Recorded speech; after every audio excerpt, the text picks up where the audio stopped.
জাতীয় দলের জন্য ট্যালেন্ট হান্ট কার্যক্রমের সাথে পরিচিত অনেকেই। এবার দেশের প্রতিবন্ধী ক্রিকেট দল গঠনের জন্য খেলোয়াড় বাছাই কার্যক্রম হাতে নিয়েছে বিসিবির ফিজিক্যালি চ্যালেঞ্জড উইং। হুইলচেয়ার জাতীয় ক্রিকেট দল গঠনের লক্ষ্যে দেশের প্রায় ৬০ জন ক্রিকেটারকে ৪টি দলে ভাগ করে লিগ পদ্ধতিতে ম্যাচের আয়োজন করা হয়েছে।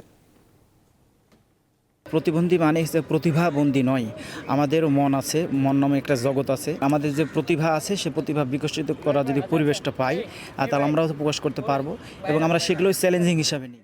এই অদম্য ইচ্ছা শক্তি তাদের নিয়ে এসেছে খেলার মাঠে। তারা কেউই দেশের বোঝা নয়, নিজেদের প্রতিভা বিকাশের মাধ্যমে ঠাঁই করে নিতে চান জাতীয় দলে। হুইলচেয়ার জাতীয় ক্রিকেট দল গঠনের লক্ষ্যে বাংলাদেশ ক্রিকেট বোর্ডের ফিজিক্যালি চ্যালেঞ্জড উইং এর উদ্যোগে গুলশান ইউথ ক্লাব মাঠে আয়োজিত হয় 2 দিনের বিসিবি হুইলচেয়ার ক্রিকেট টুর্নামেন্ট 2026।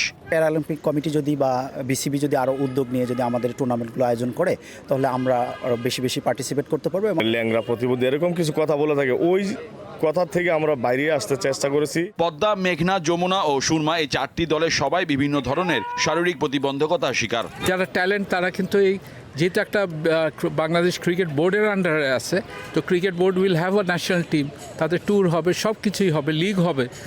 তো যদি সেটাই হয়ে থাকে তো আমাদের আস্তে আস্তে এদের ইকুইপ করতে হবে উইথ দ্য বেটার। প্যারাঅলিম্পিক এবং ক্রিকেট বোর্ডের ফিজিক্যাল উইং মিলিয়ে আমরা মনে হচ্ছে দারুণভাবে এগিয়ে যাচ্ছি। সকলের দোয়া চাচ্ছি যেন এই ফিজিক্যালি চ্যালেঞ্জ যারা আছে এই মানুষগুলোর পাশে দাঁড়াতে পারি। প্রথাগত ক্রিকেটের নিয়মাবলীর সাথে হুইলচেয়ার ক্রিকেটের বিশেষ কিছু নিয়মের সমন্বয় করে ম্যাচ পরিচালনা করা হয়। মোহাম্মদ হাসিব, দীপ্ত স্পোর্টস, ঢাকা।